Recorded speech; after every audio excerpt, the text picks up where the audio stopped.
ಬಿಟ್ಟಿ ಭಾಗ್ಯಗಳು ಕೊಡ್ತಾ ಇದ್ದಾರೆ. ಹೆಣ್ಮಕ್ಳಿಗೆ ಫ್ರೀ ಬಸ್ ಅಂತ ಹೇಳ್ತಾರೆ.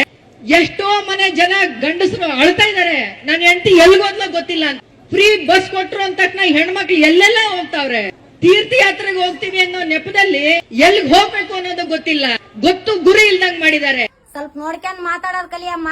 ಸಿನಿಮಾ ನಟಿ ಶ್ರುತಿ ಅವ್ರೆ, ದಾರಿ ತಪ್ಪೋರು ದುಡ್ಕೊಂಡ್ ತಿನ್ನ ಮಹಿಳೆಯರಲ್ಲ. 3 ಹೊತ್ತು ಮೇಕಪ್ ಮಾಡ್ಕೊಂಡು 3 ಗಂಡರ ಜೊತೆಗೆ ಜೀವನ ಮಾಡ್ತಾರಲ್ಲ ಅಂತವ್ರಿಗೆ ಅದು ಅವ್ರಿಗೆ ಗೊತ್ತಿರ್ತ.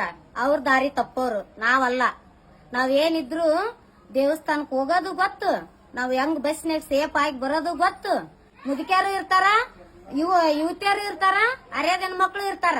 ದಾರಿ ತಪ್ಸೈಕ್ರಿ ಹಾಕಿ, ದಾರಿ ತಪ್ಪೋರ್ ನಾವಲ್ಲ, ದಾರಿ ತಪ್ಸ ಹೆಣ್ ಹಾಕಿ ನೋಡ್ರಿ. 3 ಗಂಡರ ಜೊತೆ ಜೀವನ ಮಾಡಿದಾರ್ರಿ ಅವ್ರು. ನಮ್ಮಂತ ಗಂಡರ ಜೊತೆ ಜೀವನ ಮಾಡಾರ. ನಾವ್ ಗಂಡರ ಜೊತೆ ಒಬ್ಬರ ಜೊತೆ ಜೀವನ ಮಾಡ್ತೀವಿ ನಾವು, ನಮಗ್ ಬೆಲೆ ಐತಿ. ಅಂತ ಸಿನಿಮಾ ನಟಿಯರಿಗೆಲ್ಲ ಅವ್ರಿಗೇನ್ ಗೊತ್ತ್ರಿ?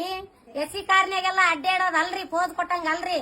ನಾವ್ ಬಸ್ನಾಗ ಎದಕ್ ಹೋಗ್ತಿವ್ರಿ? ನಮ್ ಕಷ್ಟ ಅಂತ ಈ ದವಾಖಾನಿಗೆ ಅಂತ ಹೋಗಿರ್ತೀವಿ. ನಮ್ ಕಷ್ಟ ರೀ ಅದು. ತಿಳಿದ್ ಮಾತಾಡ್ ನೀನು. ತಿಳಿದ್ ಏನ್ ಮಾತಾಡ್ತಿ ಅಂದ್ರ ಇನ್ನೊಬ್ರು ನಿನ್ ತಾಯಿನೂ ಅದಾಳ, ನಿನ್ ತಾಯಿನೂ ಹೋಗಿರ್ತಾಳ. ನಿನ್ ತಾಯಿನ ಅದೇ ತರನ ತಿಳ್ಕೊಬೇಕಾ?